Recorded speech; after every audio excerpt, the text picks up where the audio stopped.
Linamnam ng ginataang dahon ng puno ng tibig, ating lasapin sa report. Sinasabi na kung nasa bundok ka, hindi ka magugutom.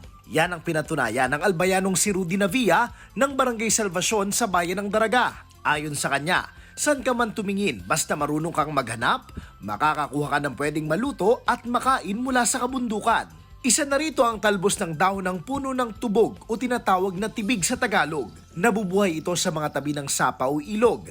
May mga bunga rin ito na perfect para gawing atsara.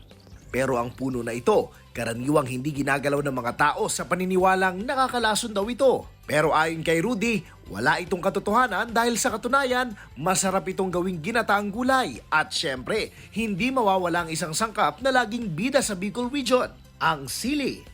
Kaya sabi ng matanda, masarapan niya yan, testingin mo. O di, sabi ko, tinisting ko, masarap talaga, parang ano siya, lubi-lubi. Kaya ang mga kaibigan ni Rudy, tuwing pumapasyal sa kanilang lugar, isa ang ginataang tibig sa laging hinahanap ng mga ito. First time ko din kasi makatikim nito. Masarap talaga siya. Hawig sa talbos ng lubi-lubi. Ayon kay Rudy, marami pang ordinaryong gulay sa mga bundok na hindi napapansin ng publiko. Pero sa panahon na mahal ang mga bilihin, malaking tulong daw ang mga gulay na ito mula sa kabundukan sa mga pamilya para makatipid at mapagkasya ang kanilang budget sa pagkain. Dahil libre na, masarap pa. Malaking tibig to kasi dito mo na lang kukunin sa bundok. Kasi yung mahalang yung gulay ngayon sa mga palengke.